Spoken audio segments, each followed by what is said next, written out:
단일화를 거부하고 일단 대선을 완주한 개혁신당 이준석 후보에 대한 얘기도 해보죠. 결국 8.34%의 득표율을 기록하게 됐습니다.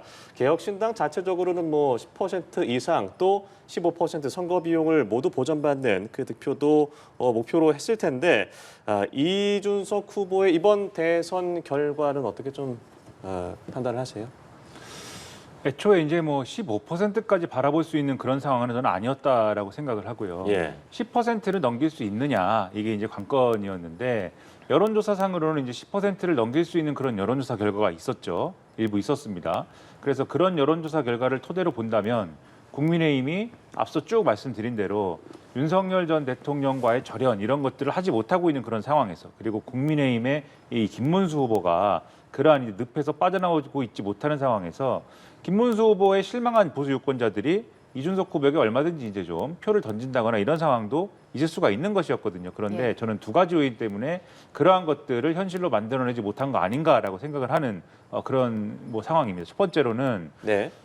아무래도 이제 3차 TV 토론에서 그 뭐 있을 수 없는 얘기할 수 없는 그러한 이 입에 담을 수 없는 그러한 얘기를 직접적으로 그 토론에서 했기 때문에 그러한 부분이 이제 많은 보수 유권자들에게도 실망을 안겼다 그렇게 보고요. 예. 이것에 대한 대응을 즉각적으로 토론 끝나고 나서 제가 이제 여러 가지로 문제 제기를 하다 보니까 실수를 했다. 그래서 이 실수에 대해서는 대단히 이제 이 여러모로 이제 죄송스럽게 생각하고 또 이재명 후보에게도 여러모로 사과드리고 권영국 후보에게도 사과드린다. 이렇게 깔끔하게 정리하고 넘어갔으면 그래도 이 피해를 많이 좀 상쇄를 시킬 수 있었을 텐데 그게 아니라 계속 자기가 잘못을 한 게 아니고 여러모로 이제 어떤 문제를 제기하려고 하는 것 자체는 정당하고 그러나 이제 표현이 일부 과한 것에 대해서는 사과하고 뭐 이런 식이지 않았습니까? 그리고 자기가 린치를 당하고 있다라는 식의 어떤 피해를 계속해서 이제 얘기를 하는 그런 상황이 됐기 때문에 이런 대응 방식에 대해서도 보수 유권자들이 일부 문제 의식을 가져서 이 표심이 떠났다라고 저는 보는 쪽이고요.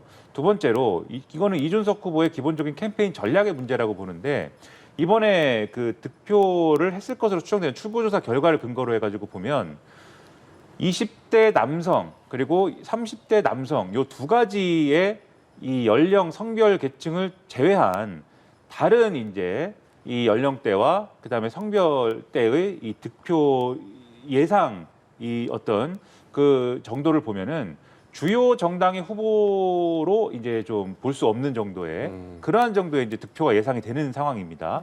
요거는 이제 연령대별, 성별별 어떤 득표는 나중에 가서야 우리가 알게 되기 때문에 예. 요거는 출구조사 결과를 추정해 볼 수밖에 없는데 네. 대단히 낮은 수준입니다. 그래서 지금 나온 이제 어떤 8% 이상의 그 득표도 2030 남성에 의해서 좀 어느 정도 뒷받침된 게 아닌가라는 그러한 추정을 지금 할 수 있는 상황이거든요. 즉 소위 말하는 2030 남성 유권자층에 갇혀 있는 그러한 지지 기반을 갖고 있다. 이렇게 평가할 수 있는 건데 이게 소위 말하는 콘크리트 지지층이 거기에 확실하게 있다라고 평가할 수도 있는 거지만 뒤집어 말하면 그 이상의 확장성은 없었다라고 평가할 수 있는 건데 10% 이상의 어떤 지지를 가져가려면 아무래도 이거는 좀 어떤 좀 더 이제 넓은 범위의 그러한 확장성을 가지고 가야 되는 그러한 어떤 후보여야 그 벽을 넘을 수가 있는 거 아니냐라는 생각이 들거든요. 그래서 이 지지층만 가지고 승부를 보는 방식으로는 앞으로도 다소 어려운 그러한 선거 캠페인에 갇히게 되지 않을까라는 생각을 하게 만드는 그러한 결과라고 저는 생각을 합니다. 네, 개혁신당 이준석 후보 입장에서는 이번 대선을 통해서 보수의 재편, 그 중심에 서고자 하는 그런 욕심도 있었을 텐데 이번 대선 결과를 통해서 앞으로 개혁신당 이준석 후보의 행보 좀 어떻게 예상하십니까? 그래서 이제 당은 후보를 내야 되는 게 당의 생명 아니겠습니까? 예. 하지만 이번 대선 결과를 통해서 물론 그간의 개혁신당이 얻은 지지율보다는 이준석 후보가 두 자릿수는 실패했지만 많은 지지율은 얻었어요. 네. 하지만 중요한 것은 과연 내년 지방선거 때까지 개혁신당이 쇄신을 해서 자립해서 후보를 낼 수 있을까? 그 얘기는 다른 말로 하면은 개혁신당 이름으로 지방선거에 나설 후보들이 있을까 하는 것과도 똑같거든요. 네. 그래서 그런 부분에서 봤을 때는 아마 이준석 후보나 그리고 개혁신당 전체 고민이 깊어질 거다. 저는 그렇게 보고요. 그리고 그 과정에서 보수 전체의 진영의 개편에 어떤 역할을 한다? 그 부분도 아마 쉽진 않을 거라고 봅니다. 왜냐하면은 국민의힘은 국민의힘 스스로 이제 자강하겠다고 쇄신하고 변화하고 반성하겠다는 그런 건전한 세력이 엄연히 존재를 해요. 네. 존재하지만 이준석 후보가 지난 대선 과정 중에서 보여준 모습은 지난번 국민의힘 당대표가 될 때 당시의 전당대회에서의 모습과는 확연히 달랐어요.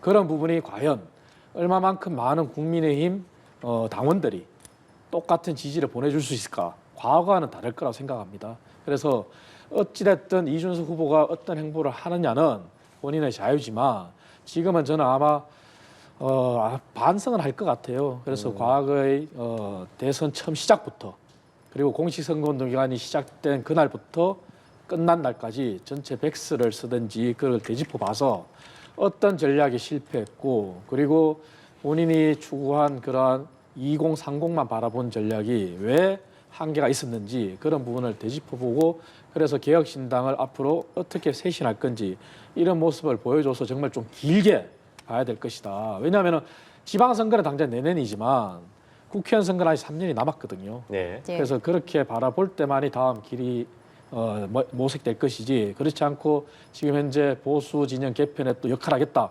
나서면은 말씀드린 것처럼 국민의힘 내에서도 과거와는 다른 그런 반응을 보일 것이다. 저는 그렇게 봅니다. 예. 네, 알겠습니다.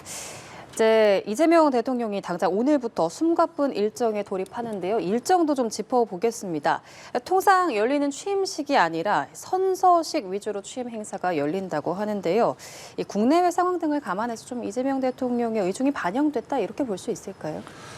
아무래도 이제 지금은 여러 가지 의전과 관련된 것들은 좀 빨리 예. 간소하게 지금은 치르고 당장 업무에 복귀를 해서 업무에 이제 좀 복귀라기보다도 복귀는 이제 원래 하던 걸 이제 하는 거니까 업무에 이제 들어가서 예. 시작을 해서 빨리 이제 좀 이 나라를 정상화하는데 힘을 기울여야 되는 그런 상황인 것이죠.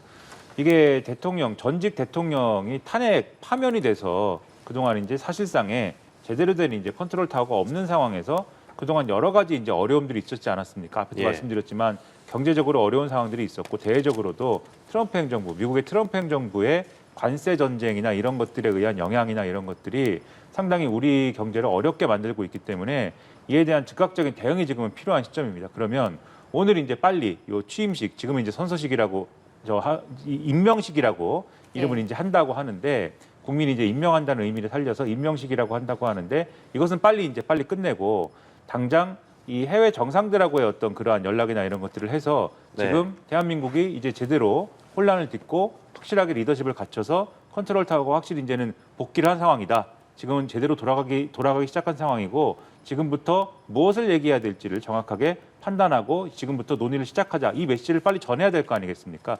이거부터 이제 시작을 해야 될 것이고 그 전에 이제 예를 들면 현충원 방문이라든가 이런 것들을 오늘 오전에 쭉 진행을 하겠지만요. 예. 그리고 이제 이런 것들을 시작을 해야 될 거고 그다음에 경제 상황에 대응하기 위해서 재정을 쓰는 어떤 그러한 것들을 이제 좀 해야 될 것인데 여기에 있어서는 여야 가릴 것 없이 여러 가지 협력하고 협조하는 모습들이 필요합니다. 그러기 위해서는 소통을 강화하는 어떤 그러한 측면도 필요한 것이기 때문에 네. 이러한 일정들도 이제 소화를 빨리 해야 될 거 아니겠습니까? 그동안 어떤 분이 그런 말씀을 하시더라고요. 그동안 이제 윤석열 전 대통령이 파면이 된 그런 상황에서 고아와 같은 상황이 우리 국민들은 그러한 상황을 버티면서 이제 해온 것인데 이제 좀 달라야 되지 않겠느냐 이런 말씀들을 하셨기 때문에 거기에 걸맞는 행보를 하기 위해서라도 빠르게 지금 일정들을 가져가야 되는 상황이어서 이러한 좀 일정을 오늘 진행을 하는 것이 아닌가라고 생각을 합니다. 예, 말씀하신 것처럼 오늘은 이제 선서를 중심으로 취임 선서를 하는 간소한 절차를 진행을 하고요. 그리고 오는 7월 17일 제헌절에 이 취임식이 아닌 임명식을 한다고 이야기를 했거든요. 어떻게 보십니까? 뭐 어쩔 수 없습니다. 왜냐하면 지금은 당선인 신분이 아니라 대통령 신분으로 전환됐습니다. 예. 그리고 임기가 바로 시작입니다. 예. 그렇다면 저도 과거 청와대에 근무해봤지만 아마 오늘 첫날이지만 앞으로 향후 일주일이 굉장히 중요할 겁니다. 왜냐하면 당선인 신분이라 하더라도 그 일주일이 결국 인사도 발표하면서 그리고 국정 메시지를 내면서 어떻게 국가를 이끌어가겠다는 그게 좌우되는 그런 방향이거든요. 근데 당선인 신분도 아니고 대통령 신분이란 말이에요. 그러다 대통령 신분이면은 이제는 수습할 시간도 없어요. 한번 이렇게 발표하면은 그게 그대로 현실이 되는 거, 실현이 되는 거거든요. 그래서 이 일주일이 아마 네. 굉장히 중요하기 때문에 어쩔 수 없다. 그래서 모든 형식적인 절차는 간소할 수밖에 없는 것이고 그리고 재연절 날에 임명식을 하겠다 하는 것은 뭐 그때는 이제 한 달 후 정도 지난 이후니까 나름대로 의미를 두고 행사를 할 수는 있겠어요. 하지만 중요한 것은 지금 이번에 일주일이다. 이 일주일 동안에 해외 정상하고 통화도 다 이루어질 거예요 아마. 예. 해외 정상들 통화는 아마 오늘 내일 중에 이루어질 수도 있습니다. 거기에 또 어떤 메시지를 내놓는 자체가 상대국의 대한민국의 향후 방향을 보이는 것도 될 수 있는 것이고, 그리고 지금 장관들도 전 정부의 장관들과 어쩔 수 없는 과도기적인 과정을 거쳐야 되잖아요. 그렇다면 이 부분도 사실은 대통령의 지혜로 끌고 가야 되거든요. 왜냐하면 국무회의 자체를 안 할 수는 없거든요. 네. 행정을 하기 때문에. 그래서 이 일주일간은 어쩔 수 없이 형식적인 절차를 간소화하고 가셔야 될 수밖에 없지만 일주일 동안에 국민들과 기업들 예측 가능한 그런 방향성을 잘 제시해 주길 바랍니다. 네. 일단 이제 이재명 대통령 이 여대 야소의 국면으로 진행이 됩니다. 오늘 취임 선서 이후에 국회의장 그리고 여야 정당 대표 환담을 할 예정인데 경쟁자에서 이제 협치의 대상이 됐습니다. 어떤 메시지를 좀 내야 된다고 보세요? 이제는 말씀하신 대로 협치의 대상이기 때문에 예. 이전까지는 야당의 대표로서 그리고 그 이후에는 대선에서 이제 경쟁을 하는 사이였기 때문에 예. 좀 강한 메시지를 많이 내지 않았습니까? 그리고 이제 아무래도 야당 대표였던 시절에는 특히 윤석열 정권이 앞서도 말씀드렸지만 상식에 반하는 그러한 정권 운영을 해왔기 때문에, 그리고 심지어는 마지막에는 불법적인 비상계엄 선포로 인해서 사실상 자멸하는 길을 선택했기 때문에 불가피하게 강한 메시지를 낼 수밖에 없는 그런 환경 속에 있는 야당 대표였습니다. 이재명 대통령은. 그런데 이제는 대통령으로서 이제는 협치를 좀 요구하는 그러한 입장에서 지금은 국민의힘을 대해야 되는 그런 입장에 있습니다. 그렇다고 하면은 이제는 국민의힘이 사실은 책임져야 될 여러 가지 문제들이 아직 남아 있다고 저는 생각을 하지만, 그렇게 정치적 책임을 묻고 또 사법적 책임을 묻는 것은 이제 정치적인 공방과 관련돼서는 이제는 여당의 입장에선 더불어민주당이 이제 해야 될 몫인 것이고, 또 사법적인 책임 그리고 수사의 어떤 그러한 부분에 있어서는 수사기관과 사법의 영역에서 이제 하면 되는 일이기 때문에 대통령으로서의 메시지는 이제는 협력을 요구하고, 또 지금의 경제 상황 관련돼서 민생 경제와 관련돼서 좀 우리가 해야 될 일을 머리를 맞대고 논의를 해보자라는 메시지에 방점을 찍어야 된다, 이렇게 말씀을 드리고요. 특히 추경을 편성하기로 하지 않았습니까? 이거는 추경을 편성한다는 것 자체는 이재명 당시에 이 대선 국면에서 이재명 후보도 그리고 김문수 후보도 액수에 약간의 차이는 있었습니다만은 그건 공통적으로 약속한 바입니다. 그러면 이거는 우리가 서로 같이 약속을 한 바니까 추경에 대해서 어쨌든 간에 지금 플러스 알파가 되는 어떤 그런 것들을 논의를 해서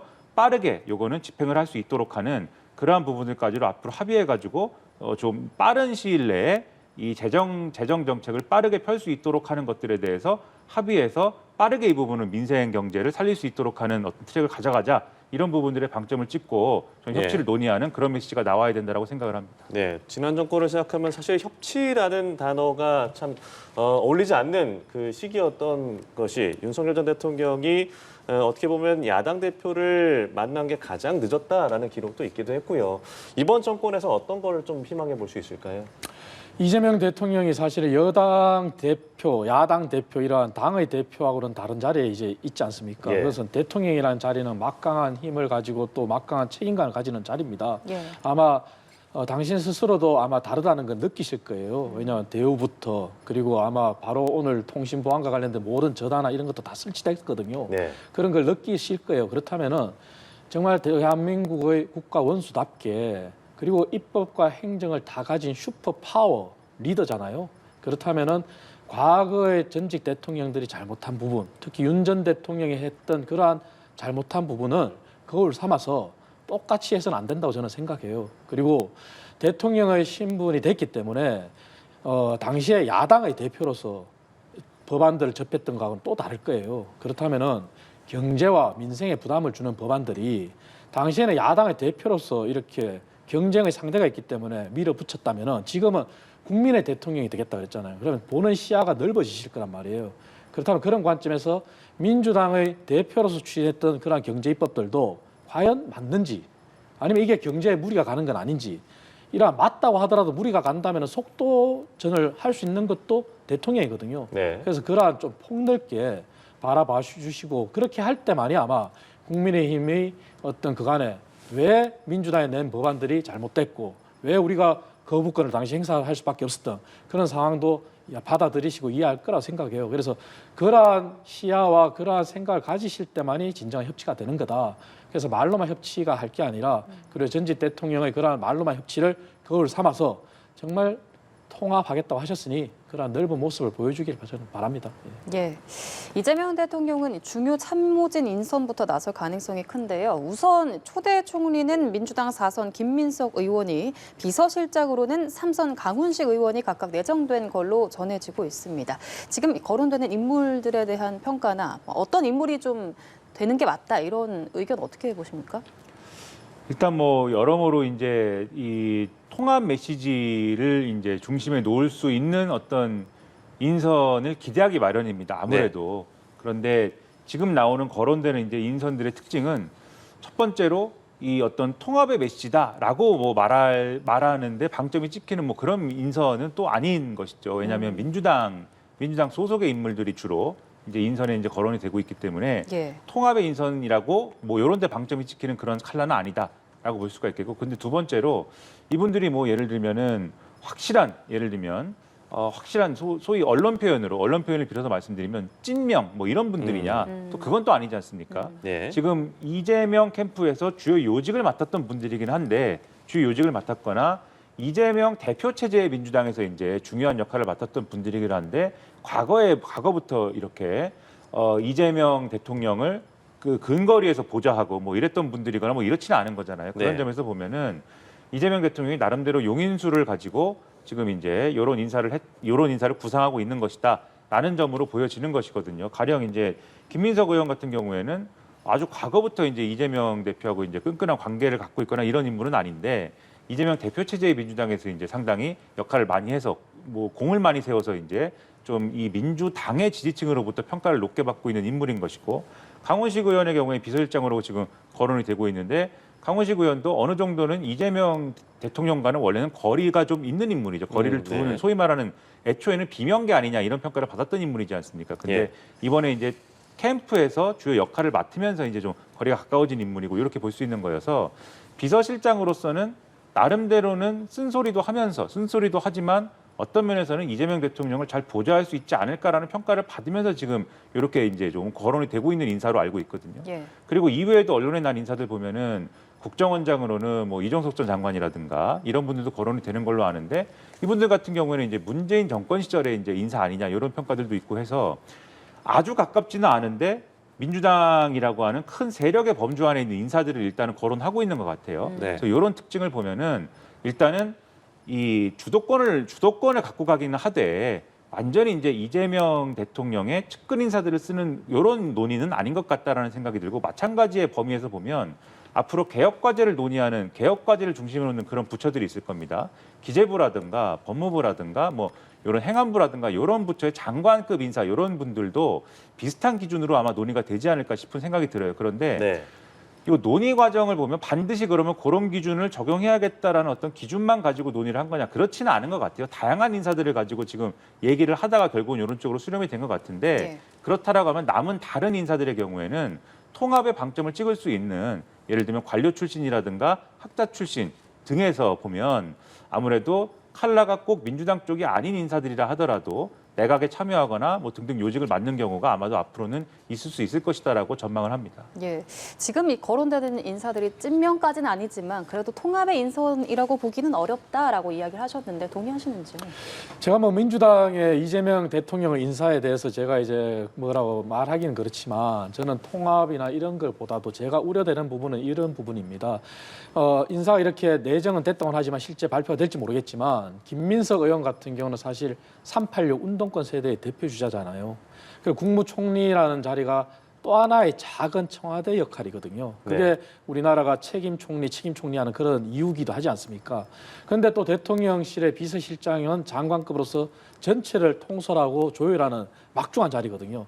그런데 강훈식 의원 같은 경우는 사실 우리가 386 세대 대비해서 얘기할 때는 97 세대라 그러죠, 우리가. 그리고 기업인 출신이에요.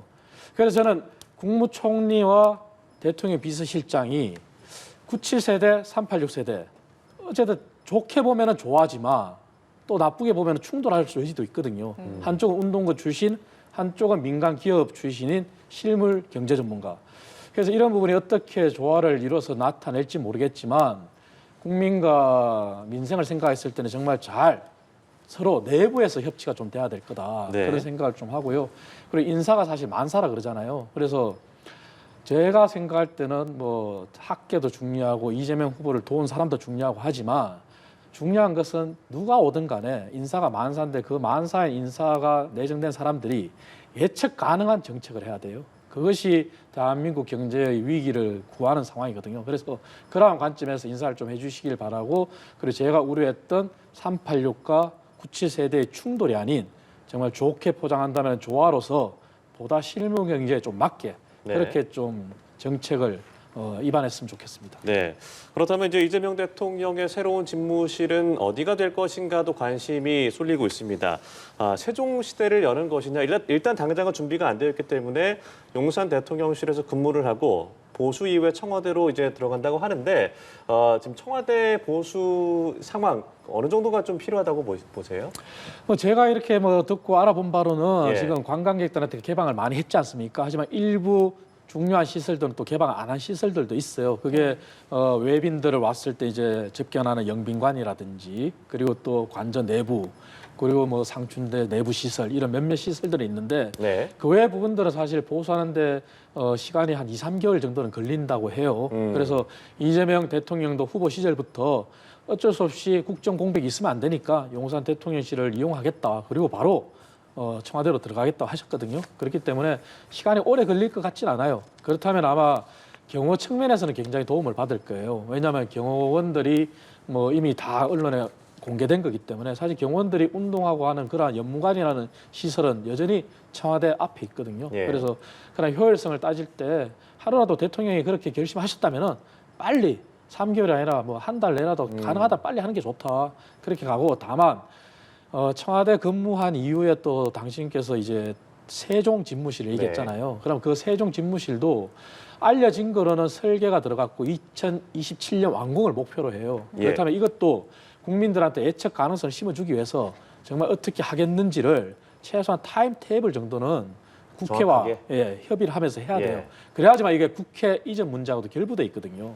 그거는 국회 이전은 사실 여야가 대선 기간 중에 모두가 다 내놓은 사안이거든요. 그건 네. 행정을 비효율성을 줄이자는 거잖아요. 왜냐, 세종시는 만들어 놓고 공무원들은 매번 국회에 와서 서울에 와서 근무하고 얼마나 비효율이 양산되고 있습니까? 그래서 이러한 부분들을 없애고 예측 가능성을 하기 위해서라도 대통령께서 타임 테이블 정도는 국회와 협의를 빨리 하셨으면 좋겠습니다. 네, 말씀하신 부분. 국회도 세종으로 이전을 한다면 세종 집무실은 언제 이전이 돼서 세종시대가 열릴 것인가 어떻게 좀 예상해 보세요? 일단 청와대로 이전하는 부분과 관련돼서 이제 엮어서 말씀드릴 수밖에 없는 게 네. 청와대 이전을 일단 뭐 한 3개월에서 6개월 정도 보는 것 같습니다. 왜냐하면 지금 관광객들에게 공개된 부분이 있는데 그 공개된 부분과 관련돼서는 그냥 이제 공개된 게 것뿐만이 문제가 아니라 여러 가지 보안 문제가 있을 수가 있는 거지 않습니까? 네. 그러면 전체적인 보안 점검이나 이런 것들을 해야 되는 거고, 새로 그러면은 단지 낡은 것을 개보수하는 측면뿐만이 아니라 보안과 관련된 새로운 어떤 여러 가지 시설이나 어떤 그런 것들을 또 마련해야 되는 측면들이 있어서 그런 부분을 보완을 해야 되는 것이고, 또 직무 자체는 지금 여민관이라든가 이런 부분들은 공개가 안 됐기 때문에 과거 문재인 대통령 같은 경우에는 여민관에서 근무를 아예 한 것이잖아요. 본관이 네. 아니고. 그래서 여민관에서 근무를 하면 되긴 하지만 이 부분도 보안 관련이나 이런 것들은 다시 정비해야 되는 부분들이 있어서 그런 걸 다 감안하면 3개월에서 6개월 정도는 시간이 걸릴 것이다. 이렇게 보는 것 같아요. 그러면 용산에서 이제 그 정도 시간을 보내야 되는 것이고, 그리고 나서 이제 청와대에 가게 되면은 청와대에서 이제 세종시로 옮길 때까지는 청와대에서 기간을 보내야 되는데, 그러면 세종시 집무실이 지금은 세종시에 또 집무할 수 있는 공간이 없지 않습니까? 회의를 하거나 뭐 이럴 수 있는 시설은 있는데 집무를 할 수 있는 공간은 없는 상황인데 지금 말씀하신 것처럼 집무실을 이제 만들어야 되는 그런 상황인 것이죠. 그럼 이걸 어떻게 할 것이냐에 대한 기술적인 문제들이 남아 있는 거죠. 그러면은 말씀하신 대로 기술적인 부분에만 국한해서 본다면 청와대에서 일정 시간을 지난 다음에 세종시로 옮기는 그림이 충분히 임기 내에 가능합니다. 이 타임 테이블로 보면 네. 그거는 맞는데, 그러면 절차적인 부분을 이제 해결을 해야 되는 문제가 남습니다. 뭐냐면 대통령실까지 세종시로 옮기는 경우에 대해서 그럼 이건 수도 기능을 어쨌든 간에 다 이전하는 거에 가까운 그림이 되지 않습니까? 네. 국회도 이전하고 이 대통령실도 이전하고 그런 수도 기능을 다 이전하는 게 될 경우에 그러면 뭐가 걸림돌이 되느냐? 과거에 이제 헌법재판소가 이제 수도를 이전하는 거에 대해서는 관습헌법상 네. 이 수도는 서울에 있어야 된다라고 이제 판단한 바도 있고 해서 그럼 혹시나 이게 여러 가지로 또 논란이 되고 할 수 있는 소지가 있을 수가 있다. 이건 뭐 당연히 세종시를 다 옮기는 거에 대해서는 과거와는 달리 국민의힘도 이제는 뭐 판단을 달리할 거라고 저는 생각을 하는데 그럼에도 불구하고 논란의 소지가 있는 것이기 때문에 이재명 대통령의 경우에는 선거 과정에서는 그래서 이거는 국민적 동의 또 사회적 합의 이런 걸 거쳐서 이제 이전을 한다 이렇게 전제를 했거든요. 그때 그러면 국민적인 동의나 사회적 합의라는 건 뭘까라고 생각을 했을 때는 혹시 개헌 절차나 이런 거를 상정하는 거일 수도 있지 않습니까? 네. 그러면 개헌을 전제로 하는 거다라고 했을 때는 좀 더 절차가 복잡해지는 것이고 그게 아니라 사회적 합의나 또는 국민적 동의가 국회 차원의 어떤 동의 정도로만 우리가 좁혀서 만약에 생각을 할 수 있는 거다라고 하면은 좀 더 이제 단순한 절차로도 이제 가능하게 하는 것이고 요 정도로만으로도 가능하다라고 판단할 거냐 네. 이런 이 정무적 판단은 남아 있는 것이거든요. 그런데 이런 판단은 뭐 대통령의 결단만으로도 가능하다라고 볼 수도 있겠지만 여러 가지 정무적, 법적 또 이런 검토는 또 필요한 거죠. 헌법재판소의 어떤 판단이 있어야 되는 것이냐 또는 뭐 위헌 여부가 또 판단이 추가적으로 있어야 되는 것이냐 등등의 판단은 또 있어야 되는 것이기 때문에 그런 정도의 판단을 할 시간은 또 필요한 것 같다. 그래서 그런 판단이 이루어지는 어떤 기간은 청와대에서 있는 기간 동안에 또 이루어져야 될 것으로 보여서 이 세종시로 어떻게 이전하는 거냐에 대한 타임테이블이 나오기까지는 좀 더 시간이 필요할 것 같다라는 생각입니다. 네, 알겠습니다. 알겠습니다. 지금까지 이창근 하나물 당협위원장 그리고 김민아 시사평론가와 함께 새 정부에 대한 얘기를 나눠봤습니다. 고맙습니다. 고맙습니다.